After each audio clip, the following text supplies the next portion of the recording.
Армысыздар, құрметті көрермен. Міне Айбек Қабылша YouTube арнасында кезекті подкаст, сұхбат және бүгінгі қонақ әлбетте өздеріңіз көптен бері сұрап, қашан шақырасыз, тағы да шақырыңызшы деп жүрген менің әріптесім, досым Ермұхамед Мәулен.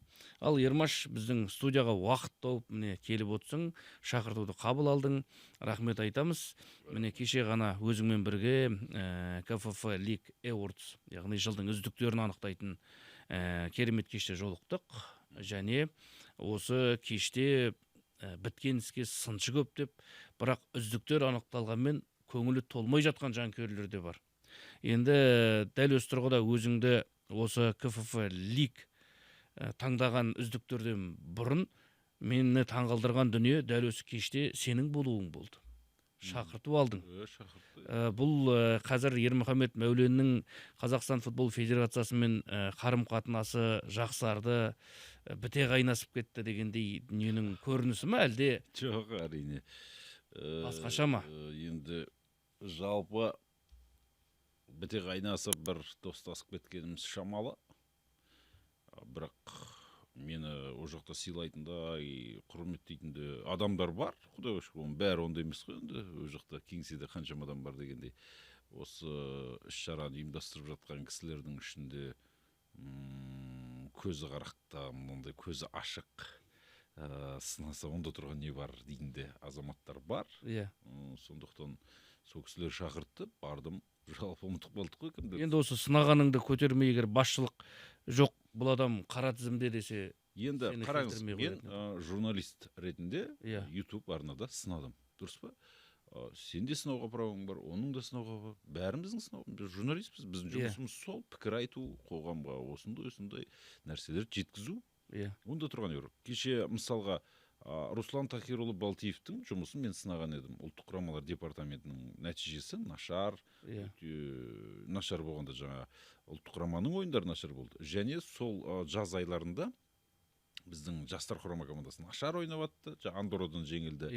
Және ол кісі көп жалақы алады дедім мен, сондай нәрселерді сынадым. Бірақ кеше екеуміз қол алысып, ассалаумағалейкум деп амандастық. Онда тұрған не бар. Мен журналистпін, мен айтуға правам бар. Ол мен жұмысым, мен сонымен күн көрем, мен айтып келе жатқаным 15 жыл болған мен. Жақсыны да, жаманды да көресің, айтасың. Әрине, мен сен тұрмақ. Мен Әділбек Жақсыбековті де кезде сынағам. Мысалы да, премьер-министр болған адам, между прочим. Ерлан Тоқтарханұлы Қожағапановты да, Әділет Назарбайұлы Бәрменқұловты да, Саян Хамишановты да сынағам мысалы кезінде. Дегенде ғой, Боранбаевты ғана сынамаған шығар, но и то мен ол кісіні бір-екі рет сынап жібергенім бар, мысалы да. Мен жеке пікірім ол. Енді қараңыз, орыста керемет сөз бар. Только дурак не меняет свое мнение дейді. Мен мысалы кезінде басын тапқыда келген кезде Ерлан Тоқтарханұлы Қожағапановты сынап бастадым да, бірақ кейін ойым өзгерді. Жақсы жұмыс істей бастады ол. Ел жердің бәрін аралап, манеж соғамыз, 100 манеж деген мемлекеттік бағдарлама тығып жібере жаздады ол кісі кәдімгі. Мына Қостанайдағы манеждің салынуына да атсалысып, стадиондарға да көмегі тиді дегендей. Футбол кішкене бір тіріле бастап еді. Мен сол кезде, ой, мына кісі негізі молодецтеу екен деп айтып отырмын, жұмыстан кетіп қалды ғой, мысалы. Сондай, Бәрменқұлов туралы да сондай, Жақсыбеков туралы да сондай. Жақсыбековті мен бір мақтап пост жазған есімде жоқ енді, шын айтқанда, өмір бақи сынадық қой енді. Мен Жақсыбековті мақтайтындай өзі бір іс тындырған жоқ қой енді. Сондай деңгейдің арасында біз мына төмен жақтағы қызметте жүрген адамдарды сынасақ, мысалы бапкерлер, солар маған айтады, сен неге сынайсың, сен неге ол үйтіп айтасың, сен мен оны деп жаңағындай. Ол тұрған міне турнирдің таблицаны ашып қараса, айналайын, ау нәтиже ғой. Нәтиже нашар ғой. Демек қазір шақырту алдың, осы кеште болдың, сен айтқан жаңағы басшылықтың бәрі болды. Көрдің көзбе-көз, амандастың, сәлемің түзу. Демек ешқандай жауластық жоқ. Кеше мен Руслан Тахирұлы Балтиевпен амандастым, және Давид Лоремен амандастым. Тағы кімдер болды? Ақылбек Досжанов ағамыз болды. Ол кісімен вообще мен ешқандай жауластығым жоқ ол. Тағы кім болды федерацияда? Болды, осылармен амандасып. Ержан ағамыз болды. Мұратбек Сейілдір енді ол. Бірге шай ішіп жүрдік сол жерде. Қайрат Советайұлы Боранбаевпен біткеннен кейін амандастым. Жоқ, мен неге бұл сұхбатты дәл осы сенің осы кеште болуыңмен байланыстырып отырмын. Мен өзім қуандым. Жалпы расымен біз көп жерлерде білеміз, әсіресе осындай бір қарсылық болған жағдайларда басшылықтан бір қара тізімге енгізіп, оны шақырмаңдар деп айтылып жүрген дүниелер де бар да. Сондықтан сенің енді шақыртылуыңа ешкім қарсы болмаған. Демек, осы федерация ұйымдастырған шарада сен болдың, өзің айтыпсың, сәлемдестім, сәлемімізді түзу дедің. Ал енді пікір қарама-қайшылығы ол спорт журналисті жүрген жерде әрдайым болып тұрады. Қазір онсыз да мен сабырмен үйде жатқан адаммын ғой, ештеңе істеп жатқан жоқпын. Маған енді неше түрлі әңгімелер болды, мен көптеген адамдармен кездестім дегендей ғой енді. Сондықтан қазір мен паузада тып-тыныш жатқан адаммын, ешкімді түртіп жатқан жоқпын. Тыныш жатқан бүркітті артынан түртіп үркітті болмасын деп жатырмын да, енді тып-тыныш жатырмын, олар да тып-тыныш жатыр. Болды. Енді қазір қараңыз, мен жаңағы ұлттық құрамалар департамент аямай сынадым ғой. Енді қазір нәтижеге қарау керек. Мен ол басы бүтіл, мен оларға қарсымын, мен оларды жоям, қырам, ондай деген нәрсе жоқ. Мен сауатты пікірімді әрқашан білдірем. Мені сол үшін де футбол айналасындағы адамдар сыйлайды. Міне кеше көріп отырмыз, Қазақстан андер 17 элиталыға айналымға шықты, жеребесі болды кешетінде. Андер 19-да сөйтті. Бұл өте жақсы нәтиже. Бірақ Қазақстан андер 21, 15-16 дегендер туралы айтып отқан жоқпын. Солардың ішінде мына екі команда жақсы ойнап жатыр. Мойындау керек. Отып шықты ғой бейшаралар енді. Енді бір қолдау керек шығар оларды да. Молодец деп айту керек. Міне тамаша. Болып жатыр ма? Әдемі ойнап жатыр ма? Сен демек өзің кезінде сынаған адамың, егер бір оң өзгерістер болып жатса, жұмысында жақсы нәтиже болып жатса, мақтауға арланбайсың. Арланбаймын, конечно, оны мақтау керек. Міне журналистика деген сол. Қазір біздің қоғамда енді адамдар кейде түсінбей қалуы мүмкін. Сен жаңағы бізде ақшаға сатылып кетті деп жатады ғой. Астананы өмір бақи сынайсың дейді.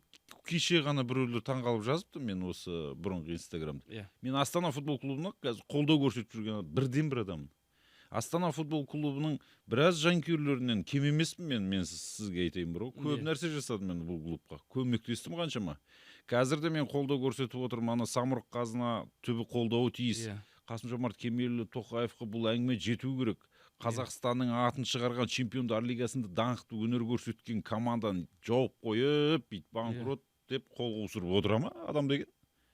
Біз сынаймыз, ол клуб жабылмау керек, бірақ жабылу деген ол масқара нәрсе кәдімгі. Ол қазақ футболына керек, ол қазақ футболының брендіне айналып кеткен командалардың бірі. Сондықтан Астана Арена секілді дәу стадионы бар, осы жердегі қаншама жанкүйерлерді енді үйретіп келе жатқан. Ол Астана футбол клубының фанаттары енді өсіп келе жатыр потенциальный деймін да. Осы бір 5-6 жылдан кейін олар платежеспособный, жаңа 18-ден асқан ер азаматқа қыздар мектеп бітіріп шыққан кезде олардың фанаты одан сайын көбейеді мен zaman. Олар мектеп аралады ғой кезінде, өйткені жас команда жаңадан құрылған. Сондықтан оның бәрі нәтижесін береді. Сондықтан енді ол клубты жауып қойып, бүйтіп отыруға болмайды. Мемлекет кішкене де болса қолдау керек. Алақан ысқылап, қуанып жатқандар бар ғой. Астанаға сауап болды, дауа болды, бұны жауып тастау керек. Жоқ жерден құрылған клуб, тарихтан жоқ деп. Негізі бұндай клубты сақтай білуіміз керек. Біздің қазақ футболының кезінде бренді болды, бренді қалыптастырды, Еврокубоктың тұрақты қатысушысы. Сөйтіп тұрған команданы жоқ қылып жүрсек, бұл біздің тек қана футбол емес, біздің елде бір тұрақсыздық сияқты болып қалады ғой, Енді Қазақстанда қалай жағдайда жалпы, мысалға мен енді біз тек қана спорт емес, басқа да сферада сол ғой. Ақорда жақтан, жоғары жақтан бір кісі, мынаны нетсіңдерші деп жаңағындай айта салса болды, сол жетеді, мынандай әңгіме жетеді екен. Біреу алады клубты, демеуші болып кетеді. Сондай әңгіме жетпей тұр да бұл жерде жоғары жаққа, анау жаққа кетті. Бірақ енді бұған клубқа бірнеше рет жағы BAE Group демеуші болайын деп жатыр, бірақ Айдын Рахымбаев мен алып жатқан жоқпын деді. Одан Агдрашев келді, Сүлеймен Агдрашев, ол кетті. Біраз дүние болып жатыр ғой. Енді негізі жақсы бір дайын клуб қой, былайша айтсақ, дайын жоба. ірі жаңағындай алып бір кетемін компаниялардың біреуі алатын жерде ойлаймын. Қазақтелеком, Иә. Казмойгаз деген сияқты бір ұлттық компаниялар бар ғой, қалталы кәдімгі. Енді бір 2 миллиард, 2,5 миллиард ақша бөлсе мәселе шешіліп тұр ғой негізі. Иә. Маслихатта бір проблема емес қой деймін. Сондықтан Дұрыс, енді мен қазір әңгімені біз жаңағы қайтадан кешегі өткен шараға бұрсақ, енді әлбетте сен сол жерде болдың, әрбір жаңағы алған үздік аталымдарды бірінші болып Телеграм арнаңа бөлісіп отыр, дөңгелектенген видеолармен. Енді қақпашы позициясына келейікші. Темірлан Анарбеков үздік мен қақпашы атанды. келіспеймін, енді шынымды айтайын бар ғой, келіспеймін. Мен вообще таңқалдым, ол не жүр оның ішінде. Мұхамеджан Сейсен жеңу керек еді. Иә. Заруцкий болды, Сейсен болды. Заруцкий кейін травма қалды, ол да мықты тұрды. Негізі анау жаңағы Оқжетпестің қақпашысы болды ғой, Қажымұқан Төлепберген. Иә. Үшінші адам қылып соны қосу керек еді. Ол Темірлан Анарбеков, мықты қақпашы, әңгіме жоқ. Бірақ чемпионат туралы әңгіме отыр ғой бұл жерде. Чемпионатта 10 матч тұрған. 26 матчтың 10 матчын тұрған. Сейв показательдері бойынша да, минут показательдері бойынша да үздікшілікте жоқ ол. Темірлан Анарбеков. Кім қосты оны Темірлан? Енді дәл қазіргі таңдағы біздің елде ең үздік қақпашы кім деген сұрақ болса, Темірлан Анарбековті қойса таңғалмайсың. Бірақ Қазақстан 2025 жылғы КПЛ-дің үздік қақпашысы емес ол. Иә. Мен саған айтайын. Бірақ енді кеше Темірлан Анарбековтың өзі де айтты ғой. Менің бәлкім осы аталымда маған беріп отқандарыңыз енді Чемпиондар лигасындағы ойынымды көріп беріп отқан шығарсыздар. Негізі менің бұл жерде Александр Заруцкийге рахмет айтқым келеді деп, негізі Темірлан Анарбеков өзінің Заруцкий мен Сейсен конкурент болу керек еді. Иә. Темірлан вообще жоламау керек еді ана жерге. Ол оған атақ даңқ деген қазір онсыз да ұрып тұр, ол КПЛ-ді не қылады Темірлан? УЕФА-да кетіп жатыр, УЕФА-да бірінші орында тұр. Иә, УЕФА-да кеше матчтың MVP болған Чемпиондар тұңғыш лигасында. қазақстандық ойыншы болды. Конечно, Чемпиондар лигасында оның деңгейі. КПЛ ол сол статуэтканы алып тастай салған шығар бір гостиницаның бір бұрышына деймін да. Иә. Темірланға нафиг те керегі жоқ ол. Ол да біліп тұр енді. Бірақ соны мына біздің федерацияның ішінде осыны голосование, дауыс беру жүйесін кім ұйымдастырды? Кім соны айтшы маған? Бәлкім журналистер де қатысу керек пе дейсің ғой, иә? Оған біреу дауыс берді ма жалпы? Кім дауыс берді Темірланға? Соны алып келіңдерші менің алдыма, мен көрейін. Кім ол? Енді жалпы сондай болмаған ба дегенде ой келіп отыр да менде ше. Енді мына федерацияны қазір ұрып тұр, пиар, рекламасы жарқырап тұрды. Травма қалды. Соның Заруцкийдің еңбегімен Чемпиондар лигасына біраз жерге шейін жетті ғой команда. Оны сызып тастамасаңдаршы, КПЛ-де де тұрды, қаншама матчта шығарды. Еңбегі бар ма? Бар. Оқжетпестің қақпашысы Қажымұқан Төлепберген деген биыл қаншама мықты нелер тосты, сейфтер деген страшно болды. Мұхамеджан Сейсен тұрды, қаншама тұрып келді. Тағы да қақпашылар бар. Мұхамеджан Сейсенді байқасаң, чемпиондық матчқа қоспай қойды ғой, Ел Классико. Чондришті тұрғызып жүрді. Бұл жерде енді қарасаң, Астана футбол клубының өзі бас бапкері бағаламай тұрған қақпашыны федерацияда мына жақтан негізгі жағы жылдың үздік қақпашысын бере алмай отыр. Критерий бар ғой, критерий. Бұл жерде критерийді мына минуты мынанша, сейфі мынанша, пайдалылығы жіберген сухой матчтары мынандай. Темірланда сухой матч жоқ қой, 0 сухой матч жоқ ода вообще. Мұхамеджанда бар, Заруцкийде бар. Солар таласпай ма? Деймді мысалы. Осының өзіне мен де ой дедім. Қалай? Енді просто білінбей кетті да, енді елдің бәрі Темірлан алса, ал. Әңгімесі жоқ, ол мықты қақпашы. Сейфтер көп қақпашылардың ішінде Непогодов бар екен. Сосын Салайдың бар, Нұрымжан Салайдың да. Ол биыл командасын біраз құтқарды. Бірақ енді Темірлан Анарбеков, егер мен бәлкім бір жағынан ойладым, енді қазақ футболының қазір бренді болып қақпашыны осындай тұрғыда бізде УЕФА таңдап жатқан кезде өзінің мемлекетінде де үздік қақпашы атаныпты деген. УЕФА таңдап жатқан сәтте ертең біз мысалға оны жарнамалап топ клубтарға, топ чемпионаттарға жібереміз деп жатқан кезде бұл Қазақстанның нөмірі 1 қақпашысы деп аталымды алды деп бұл жағынан мен маркетингтік ход көрдім енді. Маркетингтік жүріс дейді ғой. Удинезеге ауысып кету керек қой. Иә. Сөйтіп енді Темірлан алғанына бір жағынан қуандым. Бөтен емес, шетелден келген келімсек емес, легионер емес. Конечно. Ал енді Темірлан биыл алмаса ол келесі жылы бәрібір алатын еді, егер КПЛ-ді қалса. Бәлкім енді ертең басқа чемпионатқа ауысып кетуі мүмкін. Қазақстан премьер-лигасында бірде-бір үздік ойыншы, үздік қақпашысы атанбапты жылдың деген кейін тағы әңгіме болмасын деп таңғалыстар болып жатуы мүмкін ғой. Бірінші өз елімізде бағалайық. Бізде әдетте қалай шетелде бағаланып барып, өзіміздің елде бағаланып жатады ғой. Бұл жағынан енді бірінші өз елімізде бағаладық, сөйтіп барып енді Темірлан енді шетелге қай кезде кетсе де биыл Қазақстандағы жүлде біткеннің барлығын ұтты, чемпион болды. Енді Темірланға былай шығарсақ Европаға есік ашылды. Сондықтан Темірлан үшін қуаныштымын. Өзім дәл осы таңдауға ешқандай қарсылығым жоқ. Расымен мен Мұхамеджан Сейсенін алса қуанатын едім, бірақ міне Григорий Бабаян оны шешуші матчқа қоймады. Бәлкім дәл сол матчта Сейсен ана бір Чондырыш қайтара алмаған допты қайтарып Астананы чемпион қылса, бәлкім Мұхамеджан алар ма еді. Бәрі осындай ғой. Ал енді мына жақта үздік қорғаушы Бағдат Қайыров атанды. Әлібек Қасым атану керек еді негізі. Әлібек Қасым деп жатыр. Еркін Тапалов алу керек еді деп жатырғандар бар. Ал енді Бағдат Қайыровтың таңдауына қалай қарайсың өзің? Кеше мен Бағдатпен сөйлесіп тұрдым. Енді сол кезде де ол өзі де таңғалып жатыр. Мен қалай жеңіп кеткенімді түсінбедім деп жатыр ғой енді. Бірақ енді біраз ойнады ғой енді ол да. Ұлттық құрамада мықты ойнап жүр соңғы кездері. Әңгімесі жоқ, мықты қорғаушы, өзінің қапталында күшті ойнайды, сөзсіз. Биылғы жылды өте жақсы өткізді ол Бағдат Қайыров. Бірақ Әлібек Қасым да нашар өткізген жоқ. Между прочим, былай ескеретін болсақ. Сосын ол капитан, ол лидер, орталық қорғаушы, өте маңызды позиция. Ол да ұлттық құрамада ойнап жатыр. Сондықтан менің ойымша Әлібек Қасым жеңіп кету керек еді негізі деп ойлаймын да. Бірақ енді Бағдатта лайықты болды деп ойлаймын. Өйткені биыл менің пікірім қапталда өте керемет ойнады. Шешуші матчтарда байқасаң, Еврокубоктың ойында да керемет ойнады Бағдат Қайыров. Қазақстан премьер-лигасында мынанша болса да 10% болса да Қасым мықтырақ болды. Бірақ жаңағы Темірлан Анарбековтың жеңгеніне мен қарсымын мысалы. Сейсенін жеңу керек еді. Бәлкім. Менде болмаса Заруцкийге беру керек еді.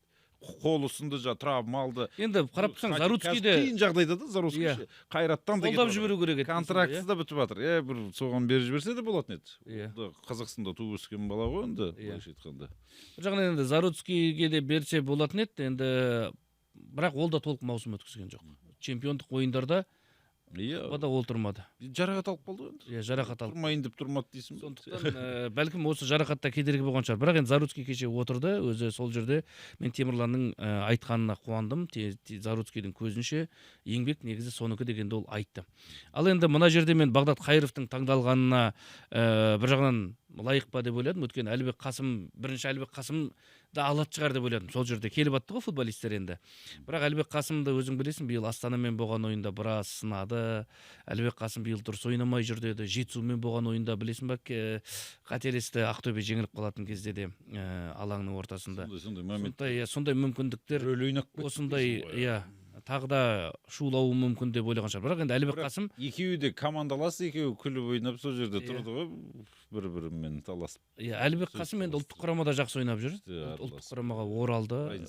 Оларға жалпы. Сондықтан енді Бағдат Қайыровтың алғанына өзім лайық деп ойладым. Өткен кеше біз жағы плюс бол бағдарламасына дәл осы Бағдат Қайыровтың ойынына үзінді жасадық. Бағдатты қонаққа шақырып. Сол кезде Нүркен анау арнайы бағдарлама бар ғой, жағы шығарып беретін статистикасын, басқасын. Сорда үздік деген статистикасын көрсетіп берді. Енді статы бар. Жаңағы кейде жоғары ойнаған, орталық қорғаныста қалайтын тапқыр, ұтқыр позициялар таңдағанды көрсетті. Сондықтан Бағдат Қайыровтың мына жарнамасы аз ойыншылардың бірі ғой, өте қарапайым, өйстіп жүріп. Сондықтан Бағдат Қайыров лайықты түрде алды деп ойлаймын.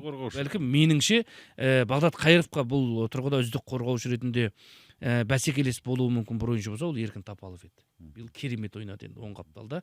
Бірақ енді ол Мринский екеуі кезек-кезек ойнаған соң, бәлкім бұл да оң қапталда толық ойнамады деп. Осы толық ойнамады деп осындай таңдау түскен шығар деп ойлаймын. Бағдаттың да бұл таңдауына өзім ерекше қуаныштымын, құттықтадым кеше. Және кеше үздік жартылай қорғаушы Ғалымжан Кенжебек алғанға да шулап жатқандар бар. Неге Назми Грипши алмады деп жатқандар. Ол енді Назми Грипши бомбардир дегенді алды ғой енді, көп гол соқты. Одан кейін енді бір сондай бір жарқын ойнады деп есептемейміз енді, содай болып тұрған Ғалымжанның финттері былай керемет өтіп кетуі бүйтіп. Былайша Назми Грипшидің пасы бар ғой, Қайратқа қарсы ойынды беретін. Сол ойынды страшно ойнады ғой, мысалы Ғалымжан Кенжебек. Ғалымжан Кенжебектің алуы бір жағынан лайық деп ойлаймын. Жарты маусым өткізсе де, Ғалымжан Кенжебек толық өткізбесе де, негізгі часть сол екінші айналымда болды ғой, қызық оқиға. Иә, үздік жаңағы ойыншың, үштілік жартылау қорғаушың кім деп қазір көрсететін болсаң сен, Қазақстан премьер-лигасында биыл кім көзге түсті деп, Ғалымжан Кенжебек шығаруға болады. Өйткені маңызды матчтарда гол соқты, Ақтөбенің қақпасына, қандай гол соқты, керемет ойнады, голдық пас берді, шатаспасам. Сосын жаңағы Қайратпен ойнаған Алматыдағы ойында қандай өзін көрсетті. Сол ойынның тағдырын шешті ғой кәдімгі. Европаға кету керек бұл Ғалымжан Кенжебек деп жатқан. Голдар да әдемі болды. Біздің өзіміздің жанкүйерлердің өзінің айтып жатқан осы бағасы қайда қалды сонда. Сондықтан Ғалымжан Кенжебектің де бұл жерде таңдалғанына ешқандай менің ойымша дау болмау керек деп ойлаймын. Әбден лайық. Оның үстіне Кенжебектің позициясы вингерлеу, анау Назми ортада ойнайтын футболшысы ғой. Енді салыстыруда қиындау кішкене. Но пайдалы ойыншылар, сөзсіз. Назми Грипшидан Астананың сапынан алып шықсаң, кәдімгі оқ жетпес болады анау. Иә. Өте қиын болып. Енді Назми Грипши дегенмен құр голақпен кеткен жоқ, өзіне лайық соққан голына үздік сүрмергенді алды. Бізде үздік шабуылшы Ислам Чесноков. Үздік шабуылшы деп енді айтуға сәл келіңкіремейді. Енді шабуылшы болғанда бізде Қазақстанда қазір білесіз ғой, енді Жерар Гоу деген сияқты жаңағыдай бір ортада тұрып алып, Абатай Имбетов деген сияқты бір 15 гол ұрып қоятын таза шабуылшы да қалмады. Футболдың да заңы өзгерді. Мысалға Тобыл командасында Николай Сигневич шабуылшы ғой, ол шабуылшы, ол өйткені вингер болып ойнамайды, ол максимум орталық қорғаушы болып ойнап кетуі мүмкін енді бір жерде дегендей ғой. Сол сияқты нәрсе. Ол Ислам Чесноков, ол да вингер, ол да жартылай қорғаушы негізі. Оны жартылай қорғаушылардың қатарына қосып жіберсең, қазір Кенжебекпен конкуренцияға түсетін еді. Дастан Сәтбаев 2-1 номинация алды. Үздік жас ойыншыны және жылдың үздік ойыншысы деген. Осы бір әбден лайық. Негізі Дастан Сәтбаев биыл сүрмірген де болып кетуі мүмкін еді егер ол. Сондықтан Дастанның алғанына қуаныштымыз. Басты біздің отандық ойыншылар. Қазақ футболының түлектері. Қазір мысалға Назми Грипши ғана ғой. Бір ғана легионер, онда да ол бомбардир болғаннан кейін ешқандай дау жоқ орда. Басқа дауыс беру жағынан алып кете алмайды. Дәурен Жұмат жылдың жаңа есімі, жыл серпіні дегенді алды. Бұл тұрғыда да бұл аталымда да дау тудырмайтын сияқты менің ойымша. Дау тудырмайды. Енді дау тудырғанда мен қалай енді? Мен мысалы Дастан Сәтбаевты открытие года деп айтар едім. Бірақ енді ол ең жас болып тұр. Оның үстіне жаңағы басқа да үздік ойыншыны алып отыр. Сондықтан енді оны қайта бере бермейсің ғой. Екінші бірден-бір кандидат енді Дәурен Жұмат. Дәурен Жұмат, Дамир Марат биыл ең көп аталған есімдердің бірі ғой. Дамир Марат оның алдыңғы сезонында да мықты ойнап қойды ғой. Биыл керісінше Дәурен Жұмат Оқжетпестің капитаны, лидер, көшбасшы болды, ұлттық құрамаға алынды. Ол онымен қатар мына соңғы штурмға дейін бомбардирлер тізімінде болды ғой. Одан кейін Дәурен Жұматтың бір голы жоқ болып кетті ғой, білесіздер. Салынған еді негізі документ бойынша, технический поражение болып, ол есепке алынбай қалды. Оны есептеу керек. Сондықтан Дәурен Жұмат енді биыл потологты қойды. Биыл сәтті жыл болды Дәурен үшін. Мен енді өзім жерлесім, Қаратаулық бала, Тараздікі.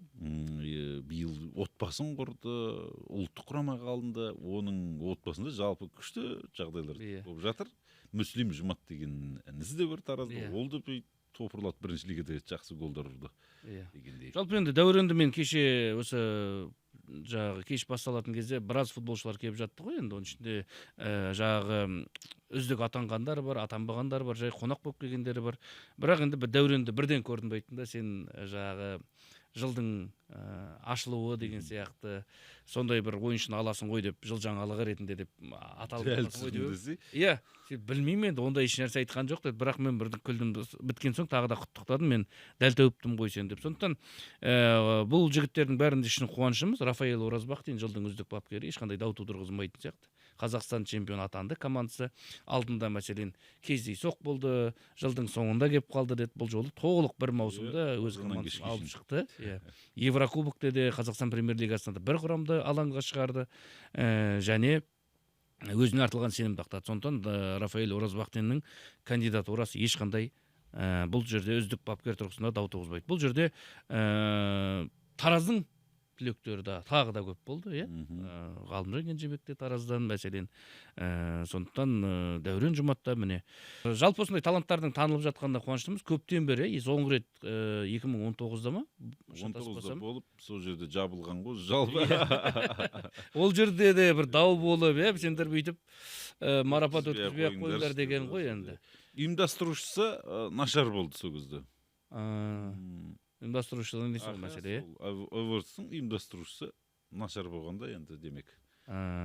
Енді бұл жолы ұйымдастыру жаман болды деп айта алмаймыз.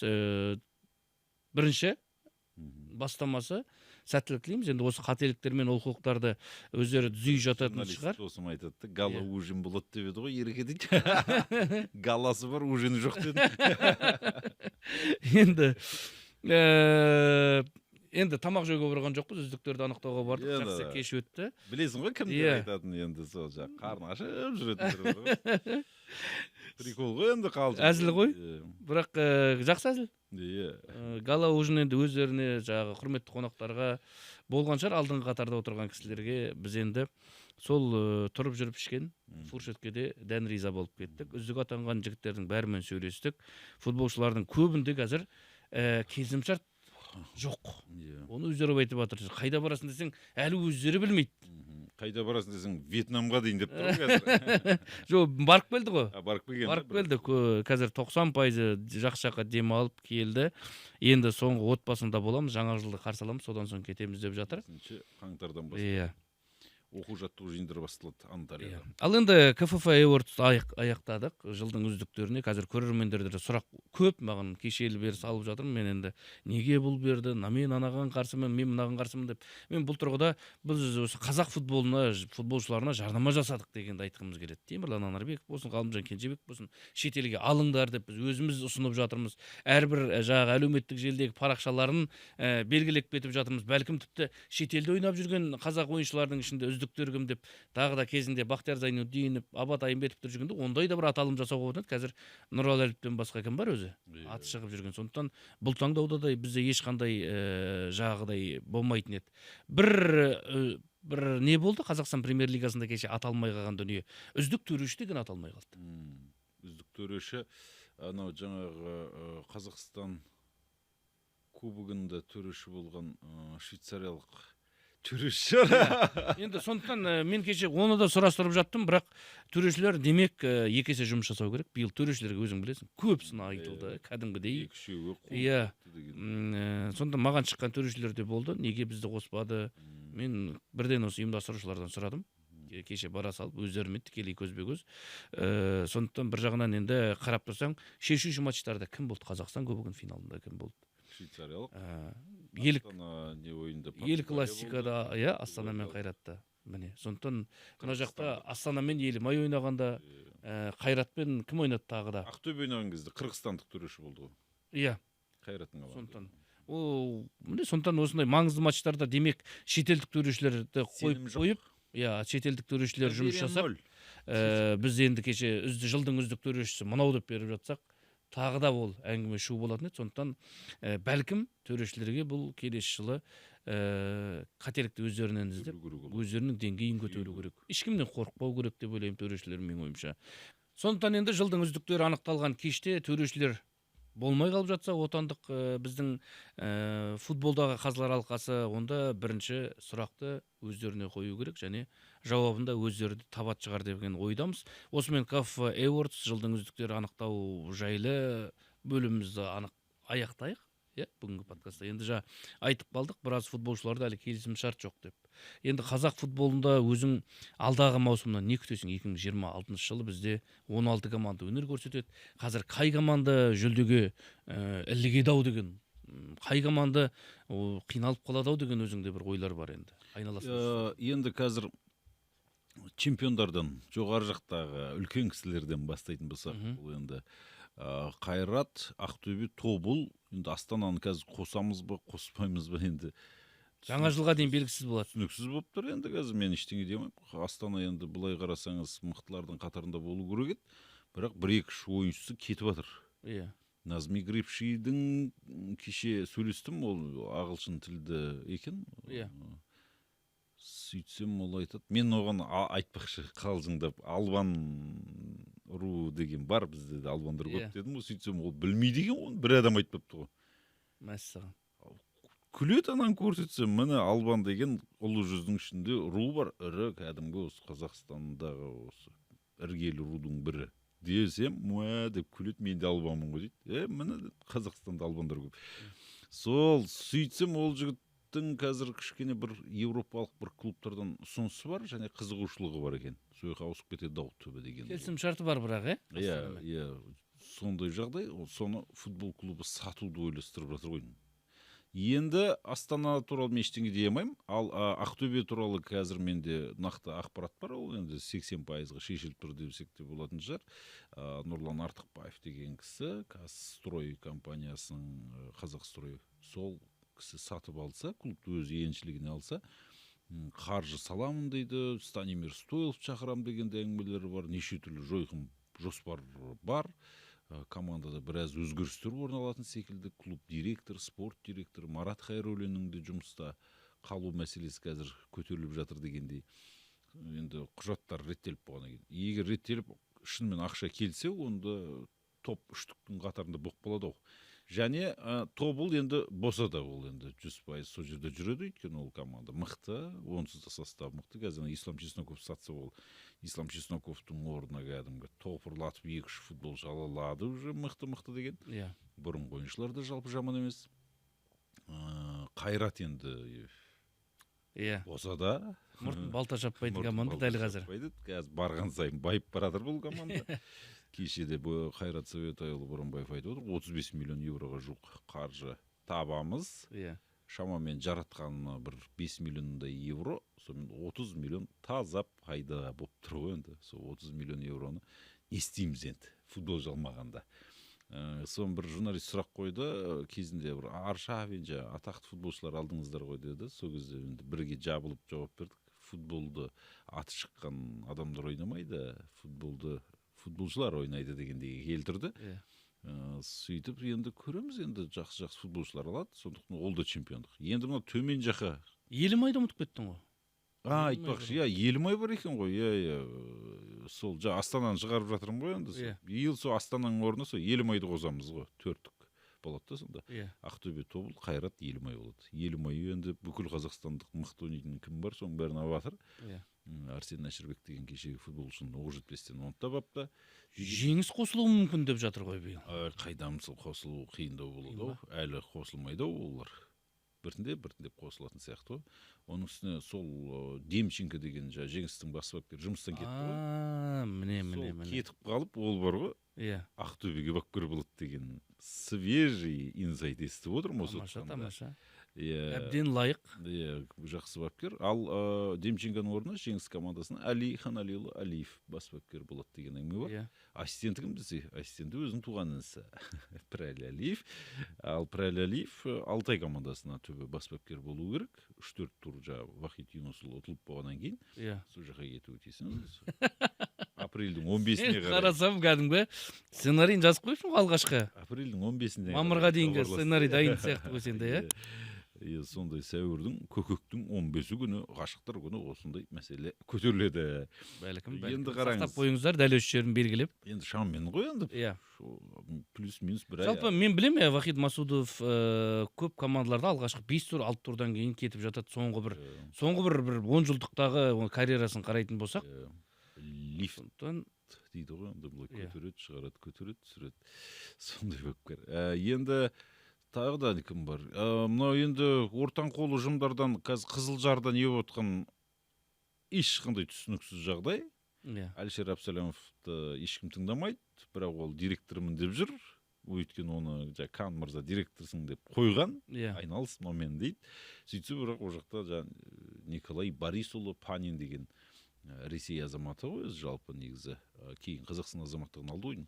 Сол кісі мен де басқарам деп жатыр. Сонымен екеуің бөліп басқарыңдар, бір бөле қылып дегендей, сондай бір мынандай өзара шешіп алыңдар деп па? Шатырық болып жатыр енді қазір. Негізі не да футбола болып жатыр енді. Ондай жерде бір екі қошқардың басы бір қазанға сыймайды ғой. Соны айтамын, сол сыймай жатыр. Қызылжар биыл күшейіп жатыр. Кеше Исламбек Қуат сояққа бара жатыр деп естіп едік. Кәдімгі свежий өсек ол таза. Иә. Білмеймін, бара ма бармай ма. Мынандай жағдай болып жатса қалай барады ол жерге енді? Сол негізі енді Исламбекке де в принципе бәрібір болып қалды ғой уже қазір. Одан жеңісті жүре берген дұрыс Соны шығар. айтамын, Қызылжарға барғаннан гөрі. Өз ойында. Кім біледі енді, сөйлескендеріне байланысты ғой. Иә. Одан кейін мына Ордабасы командасында да біраз жаңалықтар бар. Әкім толықтай карт бланш берген, Асхат Сейсенбек қызметте біраз жұмыс істеген, енді футболдың сыртында да жұмыс көп қой, соны істегенде біз білмеймін нәрсе. Мен бірақ білемін оны не істегендерін. Шаруашылық жұмыстармен айналысып кеткен ғой. Шіріп атқан жерлерді көргенде соны айналысқан. Енді командаға көбірек көңіл бөл деп жатыр ғой. Командаға көбірек көңіл бөлу керек, және Андрей Мартин қалды, тағы бір жылға келісім шарт бар, оны қазір қуып жібергеннен ешқандай пайда жоқ. Одан да жұмыс істеп, соның пайдасын көру керек. Бәлкім кім біледі, жақсы жүріп кететін шығар. Мүмкіндік беріп көрейік деп отыр. Әрине, биыл мықты болып кететін шығар Ордабасы. Өткен жыл реализациясы нашар болды, қаншама жерде ұпайдан айырылып қалды. Сондықтан Ордабасыда да негізі сол бестіктің қатарында бір кубоктың финалына дейін барып қалатындай бір тағы да әлеуеті болып қалады-ау деп отырмыз. Және одан кейін тағы кім бар өзі? Енді премьер лигадан ұшатындар ғой, енді қалғандар соған таласатындар. Аутсайдерлер. Бұл енді сөзсіз, енді қанша бір мықты талантты жастары жоқ. Енді жаңадан құрылған облыс өз, Ұлытау бар оның ішінде. Олар да енді выживать етеді бір бәле қып. Сосын Жетісу, тағым бар еді өзі. Атырау бар. Және Каспий мен Ертіс бар. Оны Каспий мен Ертістің қазір енді Каспий баспапкер ауыстырып жатыр ғой, енді бұлай неше түрлі жағдайлар орын алуы мүмкін. Каспийді қайдам, Ертіс біразға барып қалуы мүмкін, өте серьезный. Жігіттер о жақта кәдімгі команда мықты.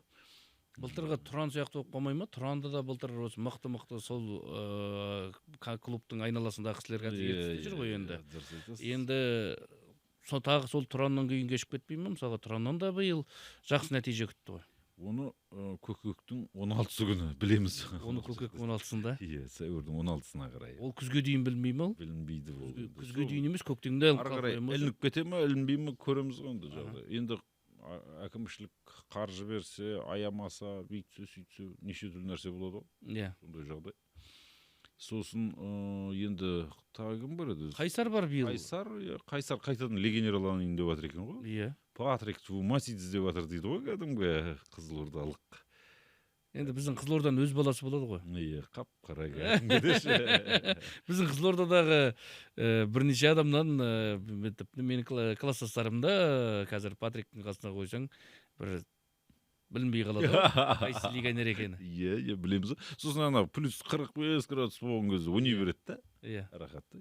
Тынысы кең. Күнге күйіп кетем деп көлеңке іздемейді дейсің ғой. Қызылордаға барып футбол ойнаймын деп, өліп қала жаздадым ғой.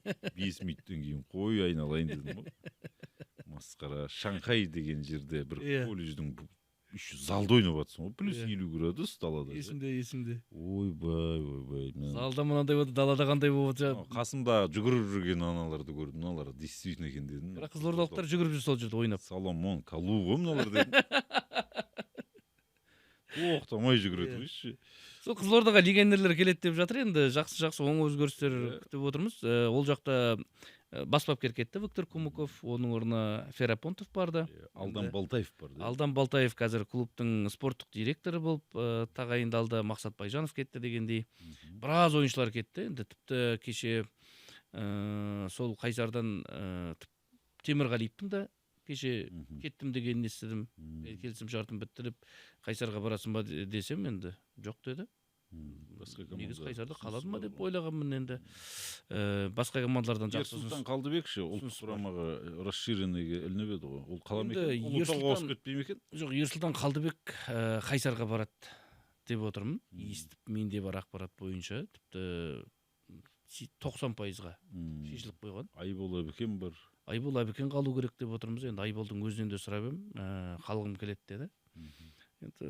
Өзім үміттімін. Осы Қайсарға биыл жиі мойын бұрып, осы бір жеңісті хабарлар естіп қалатын шығармыз деп отырмын, жақсы хабарлар.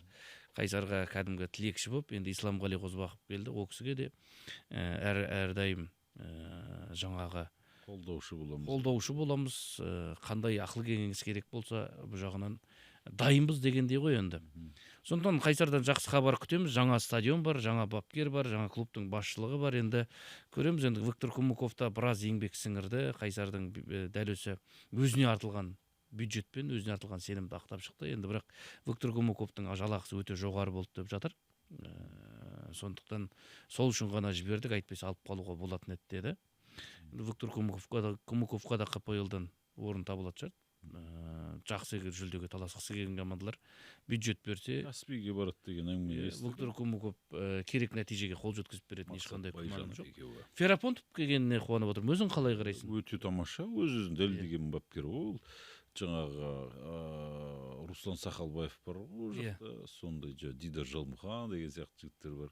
Солармен ақылдасады, өзі сондай техникасы мықты футболшыларды алады, солармен күшейту керек деп отырмыз. Енді ана Думан Ажылдаевты Ақтөбеге ауысып кетеді деген бір әңгімесін мен, ол рас өтірігін қайдам. Бәрі мүмкін, бірақ енді алып қалу керек деп ойлаймын. Алып қалу керек деп ойлаймын енді. Сондай жағдайлар енді Ферапонтовқа кішкене бір уақыт керек болады енді бәрібір. Баразал гүл қылып жібермейді ғой енді, бір 3 ай уақыт берсе. Сен мамырдың 15-іне қалдырса, оны көкектен өтіп кете ма? Содан 9 майдан кейін хабарласса. Тамаша. Бірге барып қайтпаймыз да Қызылордаға. Әрине. 9 майда уже жаз болып жатады ғой. Ал енді сен Жетісуды қалай ұшып кетуі мүмкін деп жатсың? Оған да біраз ойыншылар барып жатыр дейді қазір. Серікжан Мұжықов, Асхат Балтабековтер оралып жатыр деп. Дегеннен бөлек, сол премьер-лигаға қатыспай қоя ма деген менде күдік бар қазір. Мәссаған. Ондай да ақпарат естіп отырмын. Ол жақта да мынау клубты біреу сатып алмаймын, ол жақта түбі негізі да сондай жоспар бар. Соны іздеп жатыр олар. Ей, алыңдар мені, табыңдар. Адам бүкіл әкімдерге тапсырыс түскен ғой. Сондай жағдай. Енді қалай болатынын білмеймін. Ол Жетісуды қазір қанша жерден ақша құйсаң да, мына өткен жылғы қарыздары бар, бүйткені сөйткені бар, ол ұзаққа бармайды ол клуб. Мен енді қазір 12 легионер тауып алып келген күннің өзінде ұзаққа бармайсың ғой. Мына жерде легионерді миллиондап алып атқан жаңағындай клубтар бар. Енді ол түсінікті фавориттер, жаңа мен айтқан 4 клуб. Ол 4-еуімен шамаласатын жағдай жоқ Жетісу, менің ойымша. Премьер-лигадан шығып кетпеу, максимально жетілікке кіру, 7-ші, 8-ші орындар асып өте тамаша. Сондықтан соған ұмтылады ғой деп ойлаймын өз басым. Енді Атырау ше, не күтесің Атыраудан? Атырау қалуын қалды, бірақ о жақтан Дидар Сыдықбек кетті қазір. Атыраудың жағдай өте қиын, өздері басқарып, қазір жергілікті мамандар келіп жатыр. Дегенмен футболшы табу өте қиын қазір. Атырауға баратын футболшылар.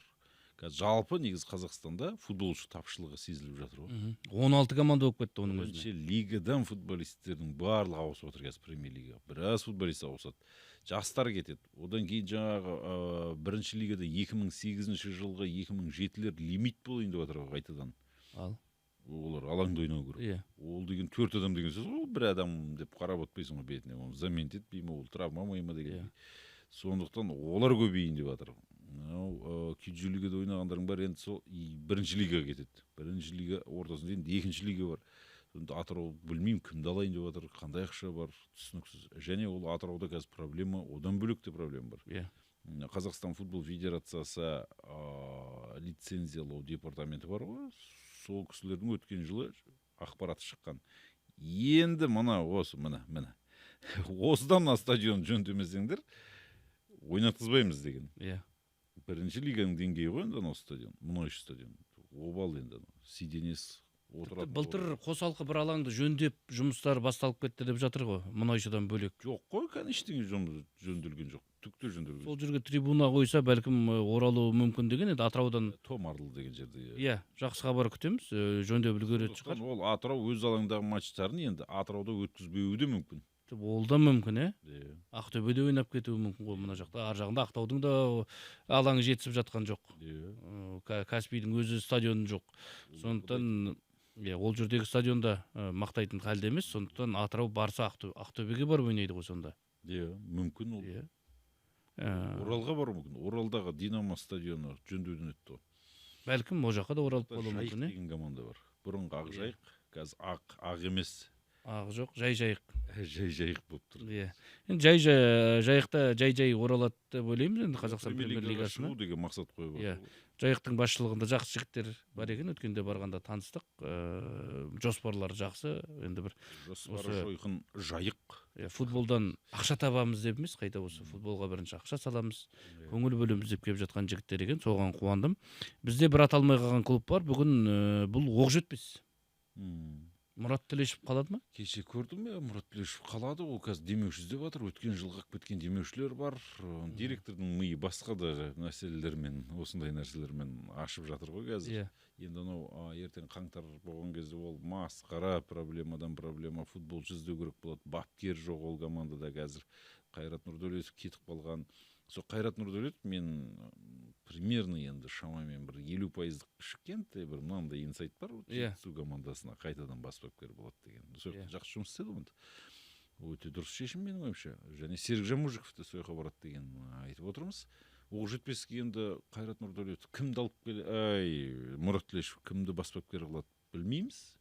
Бапкер тапсын, бюджеті қандай? Қайтадан сол 7-8 орындар ғой максимум. Оқжетпес енді биыл алғашқы 8-дікке келінді.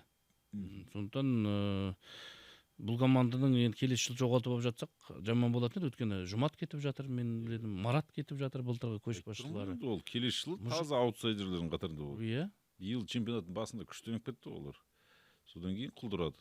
Ол ұзаққа шыдамайды. Келесі жыл басын күшті бастаса енді бастады, бастамаса ол да жоқ. Келесі жыл басын бастау қиын ғой, өйткені алдында бұлар бірінші лигада ана ойыншылармен жаймен Жұматтарды бәрін жинап келіп бір-бірімен ойнатып, Марат бәрі шықты. Ал енді биыл тіпті бас бапкер де ауысып кетті. Екі-ақ легионер болды ғой. Иә, көшбасшылар ауысып жатыр. Сонда Тимур Досмағамбетовтен басқа кім қалып жатыр орда? Енді көреміз, Оқжетпестің жағдайы қиын, енді Мұрат Төлешевке де ісіне сәттілік тілейміз.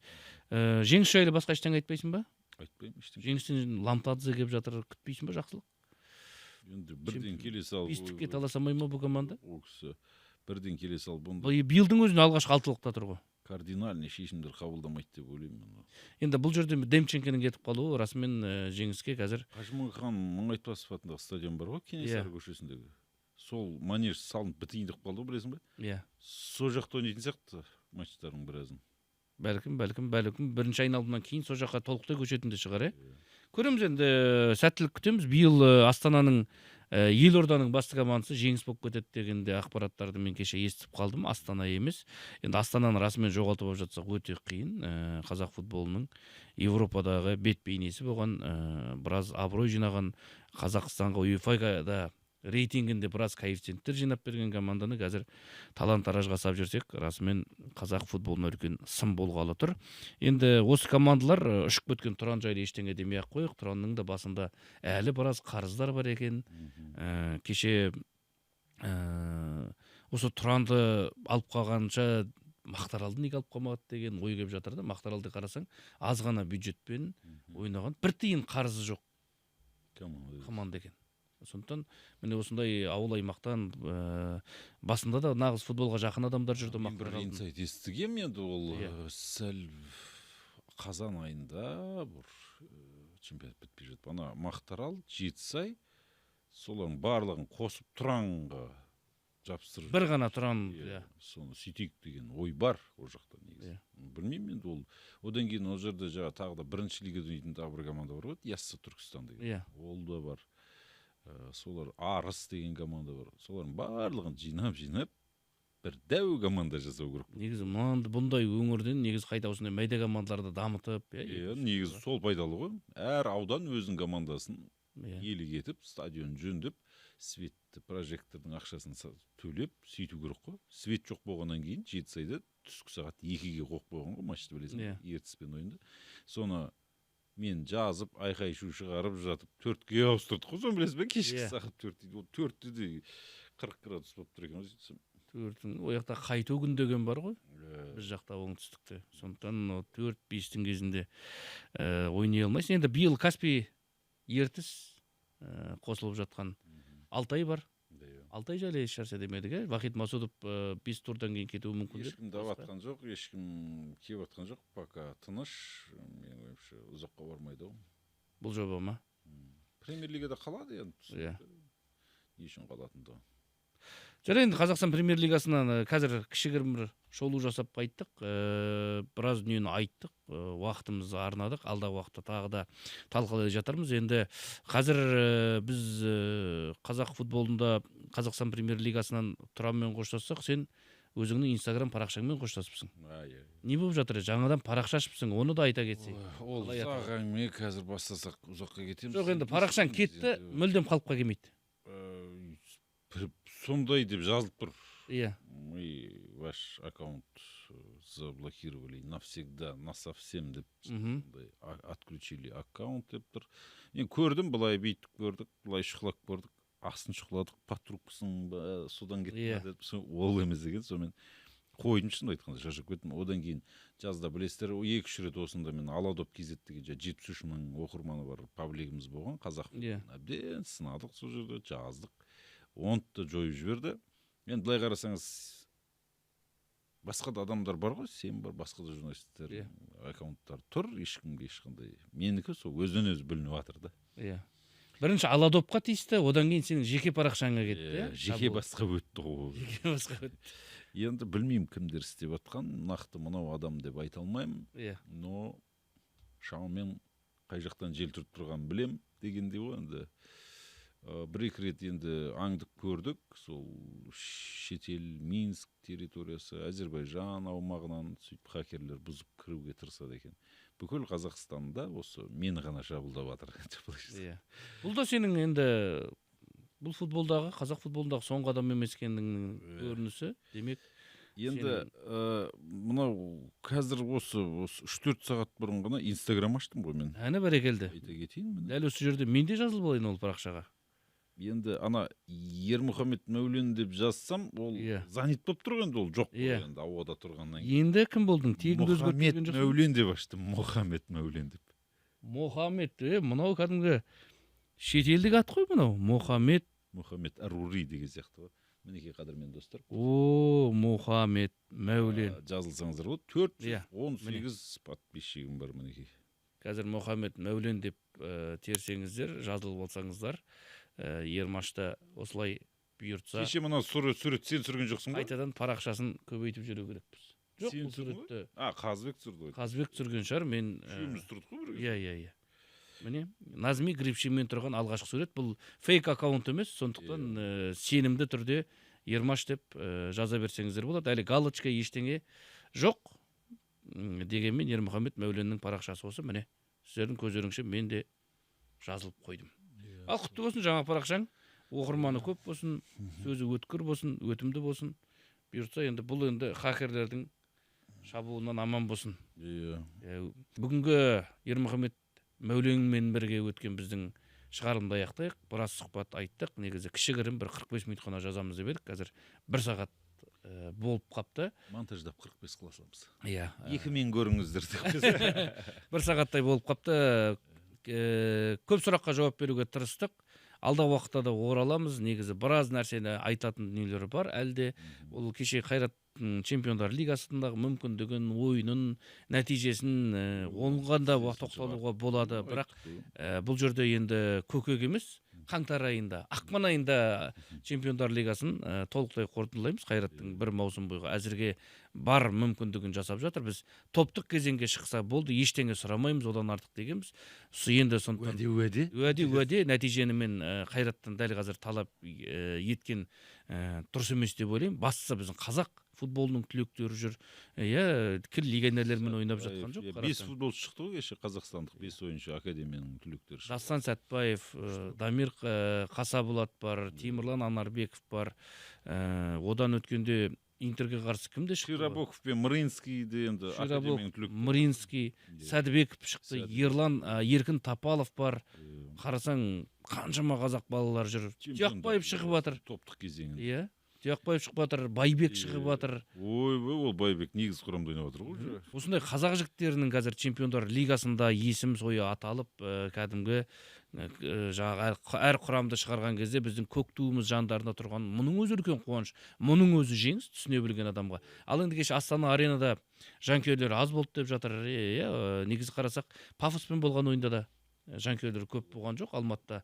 Енді ол жақта да билеттің бағасы сәл қымбаттау болды. Қымбат болды, ауа райы да қолайсыз болды. Кеше де Астанада ойбой, -21 градус. -21, по ощущениям -30 деген дүниелерді қазір біздің дүниеде көріп тұрдық. Сондықтан оған да көрермендерге кеше соның өзінде 18 мың жанкүйер жиналды деп 19 мыңдай ресми ақпарат бар. Сондықтан бұл Астана аренадан табылған осынша жанкүйерлерге ризамыз. Қайрат деп айқайлаған көрермендерге ризамыз. Ешкімге ренжуге болмайды, ренжитін хақымыз да жоқ. Тек қана мен бір байқағаным, анау 15 мыңдық билет алған жанкүйерлер қос қақпаның артында тұрып, солар көбірек айқайлағандай болды. Қайта намыстанып, маған да жазып жатыр, тамағым барлық болды. Мен анау өзіме үйдегі балаларыма 15 мыңдық 2 билет алып бергенмін ғой. Олар үйге тамағы бітіп қалған. Олар келіп тұр, неге айқайладың десем, анау қасымыздағы жаңағы Олимпиакостың жанкүйерлерінің дауысын естірткіміз келмеді, сол үшін қаттырақ айқайладық дейді. Үйде тамағы ауырып, қазір әлі де ыстық сүт ішіп емделіп жатыр. Сондықтан міне қазақ футболының жанкүйерлері бар, қазақ футболы бар. Чемпиондар лигасында қазақ балалар көптеп ойнады. Бұрын соңды болмаған жаңалық, бұрын соңды болмаған құбылыс. Кәрі құрлықтың ең беделді турнирінде матчтың MVP атанған ойыншы, отандық ойыншы, қазақ футболының түлегі Темірлан Анарбек болды. Бұл да біздің жеңіс. Сондықтан әр нәрседен жақсы дүниені көре білсек, демек нәтижеміз де бұйыртса алдағы біз жететін, бағындыратын биікте жақсы болады деген үміттеміз. Ермахамет Мәулен, Мұхаммед Мәулен инстаграмда. Сондықтан міне бүгінгі менің Айбек Қабылша YouTube арнасына келгеніне алғыс білдіреміз. Көп болды, өздеріңіз сұрап жатсыздар.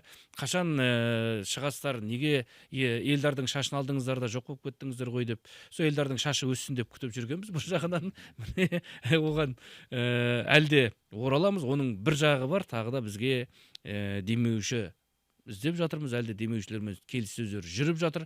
Алдағы уақытта Айбек Қабылша YouTube арнасында мықты демеушілер болады деген үміт бар, сенім бар. Жаңа жыл келе жатыр. Міне шыршаның түбінде алғаш рет мен де подкаст түсірдім. Сондықтан неге алда тәуелсіздік күні келіп қалды, міне неге шырша тұр деп ренжімеңіздер. Бұл да әйтеуір алдағы жылдан, 2026 жылдан біздің жақсы үміт күтетініміздің бір белгісі болсын деп қабыл алыңыздар. Сонымен жеңісті күндерде жүздескенше бай, қуатты болайық.